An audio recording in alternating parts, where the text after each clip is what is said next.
तो आज मैं आपको एक अनोखी रहस्यमय कहानी सुनाऊंगा। अगर आप चैनल पर नए हैं तो अभी सब्सक्राइब कर ले तथा कहानी पूरा देखें। अंत में एक अनोखा रहस्य छुपा है। धन्यवाद। तो सुनिए।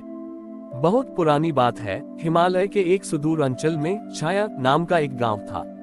इस गांव की खासियत ये थी कि यहाँ सूरज की रोशनी बहुत कम समय के लिए पहुंचती थी, क्योंकि यह विशाल पहाड़ों की ओट में बसा था।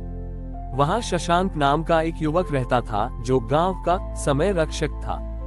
उसका काम था रेत की घड़ी को देखकर गांव वालों को ये बताना कि कब प्रार्थना का समय है और कब विश्राम का। शशांक महादेव का अनन्य भक्त था, लेकिन उसे एक बात हमेशा दुखी करती थी। गांव के बड़े मंदिर में महादेव की एक बहुत पुरानी प्रतिमा थी, जो हमेशा अंधेरे में रहती थी। शशांक का सपना था कि वह एक ऐसा क्षण देख सके जब सूर्य की पहली किरण सीधे महादेव के मुख पर पड़े। उसने गणना की और पाया कि पूरे वर्ष में केवल एक ऐसा दिन आता है जब पहाड़ों के एक छोटे से छेद से सूरज की रोशनी सीधे मंदिर के गर्भगृह तक पहुंच सकती है। वह दिन आया, लेकिन उस सुबह गांव में घना कोहरा छा गया। गांव के पुजारी और अन्य लोग निराश होकर लौट गए, पर शशांक वहीं बैठा रहा। उसने सोचा कि यदि बाहर का सूरज महादेव को प्रकाशित नहीं कर सकता, तो वह अपने प्रयासों से कुछ करेगा। उसने गांव के पास की एक गुफा से स्फटिक, एक पारदर्शी पत्थर के टुकड़े जमा किए और उन्हें तराशना शुरू किया। शशांक ने मंदिर के रास्ते में अलग अलग मोड़ों पर विस्फटिक लगाए। उसकी योजना थी कि यदि सूर्य की एक भी किरण पहाड़ की चोटी पर पड़े, तो वह उन पत्थरों से टकराकर परावर्तित रिफ्लेक्ट होकर मंदिर के भीतर तक पहुंच जाए। कई दिनों की मेहनत के बाद उसने एक ऐसा जाल तैयार किया जो प्रकाश की एक पतली रेखा को भी मोड़ सकता था। अगले दिन जब कोहरा थोड़ा छंटा, तो सूरज की एक बहुत हल्की किरण चोटी पर पड़ी। शशांक ने देखा कि उसका पहला पत्थर चमक उठा।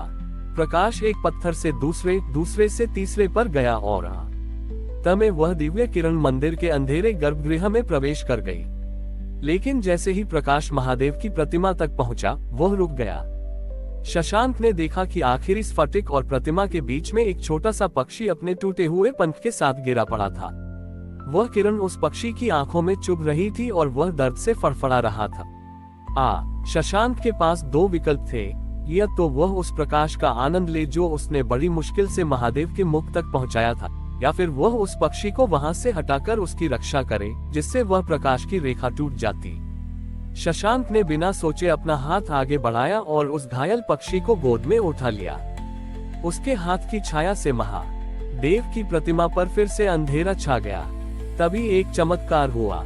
जैसे ही शशांक ने पक्षी की सेवा की, मंदिर के भीतर के पत्थर स्वयं चमकने लगे। वह प्रकाश सूरज का नहीं था, बल्कि महादेव के विग्रह प्रतिमा से ही फूट रहा था। महादेव की आवाज गूंजी, ग्रेटर देन शशांक, तुमने प्रकाश को बाहर से भीतर लाने का श्रम किया, वह तुम्हारी लगन थी। पर तुमने मेरे प्रकाश को एक जीव की रक्षा के लिए रोक दिया, वह तुम्हारी पात्रता थी। जो भक्त किसी असहाय की रक्षा के लिए अपनी सबसे प्रिय वस्तु की छाया भी दान कर देता है, मैं उसके लिए स्वयं ज्योतिपुंज बन जाता हूँ। Greater than. उस दिन के बाद उस मंदिर में कभी अंधेरा नहीं हुआ। गांव वालों ने देखा कि महादेव की प्रतिमा से एक निरंतर सौम्य प्रकाश निकलता रहता था।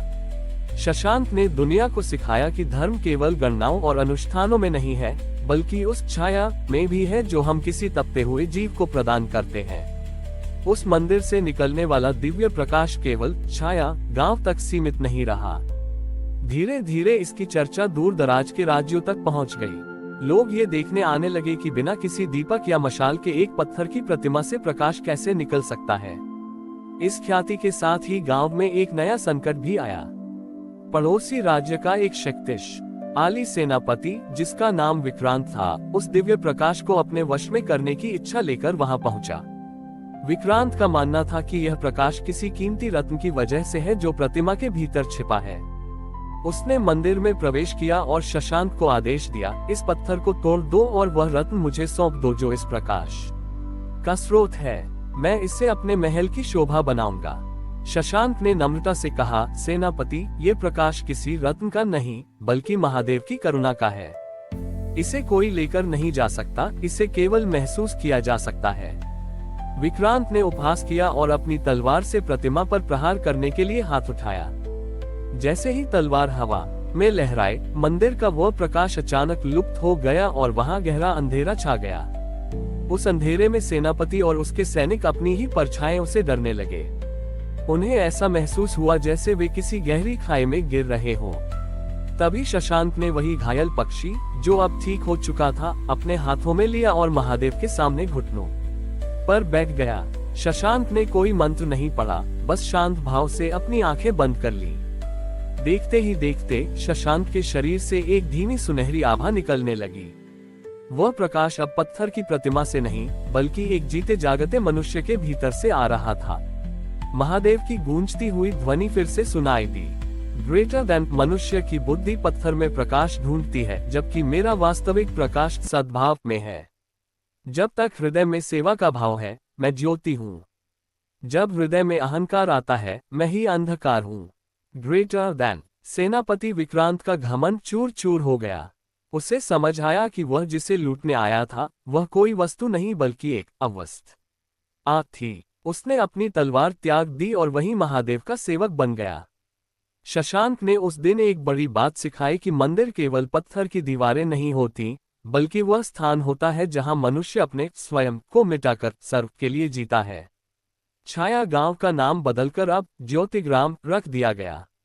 वहां अब प्रकाश सूरज से नहीं, बल्कि गांव वालों के आपसी प्रेम और सेवा भाव से मापा जाता था। शशांक ने अपनी रेत की घड़ी भी तोड़ दी, क्योंकि उसका मानना था कि जिस क्षण हम किसी की सहायता करते हैं, वह समय अनंत हो जाता है और उस क्षण में स्वयं काल के स्वामी महादेव विराजमान होते हैं। हमारी और भी आध्यात्मिक एवं अनोखी कहानियां देखने के लिए हमारे चैनल पर जाएं तथा धार्मिक एवं पौराणिक अनोखी कहानियां हमारे चैनल पर है। कृपया जाके देखें तथा हमारे चैनल को सब्सक्राइब करके रखें और वीडियो लाइक जरूर करें। धन्यवाद।